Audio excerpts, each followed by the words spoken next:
10 वाला एक बिस्किटचा पुडा घेतला पाहिजे की 5 वाले 2? बघूया कशामध्ये आहे आपला फायदा. चला पाहू मोजून. तर सगळ्यात पहिले आपण मोजू 10 वाला बिस्किटचा पुडा किती ग्रॅम भरतो. ठीक आहे, आपण डायरेक्ट बिस्किटचं माप मोजू, म्हणजे पॅकेटचं काम राहणार नाही. बघा, हे बिस्किट आपण मोजले आणि ते भरलेले आहे 63 ग्रॅम. 10 वाला बिस्किटचा पुडा किती भरला? 63 ग्रॅम. चला आता 5 वाले मोजूया किती ग्रॅम भरतात. पाकिट काढून टाकू, म्हणजे आपल्याला बिस्किटची मतलब आहे.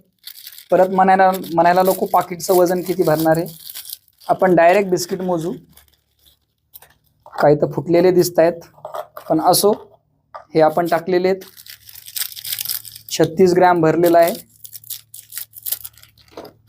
आणि दुसरा पण बिस्किटचं पॅकेट खोलून आपण बिस्किट टाकूया त्याच्यामध्ये काढून.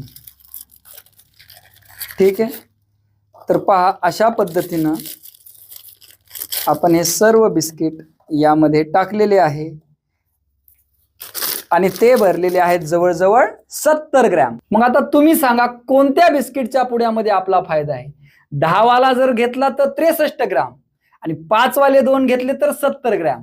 तर पहा कंपनी कशा पद्धतीनं पॅकेजिंग करते आणि आपल्याला कन्फ्युजन करते. मी तर 5 वाले 2च बिस्किटचे पुडे घेत असतो. कमेंटमध्ये तुम्ही नक्की सांगा यापुढे तुम्ही कोणत्या पॅकेजिंग वाले बिस्किटचे पुडे घेणार. आणि हा व्हिडिओ सर्व विद्यार्थ्यांना पाठवा, म्हणजे एक बिस्किटचा पुडा त्यांना 2दा खाता येईल.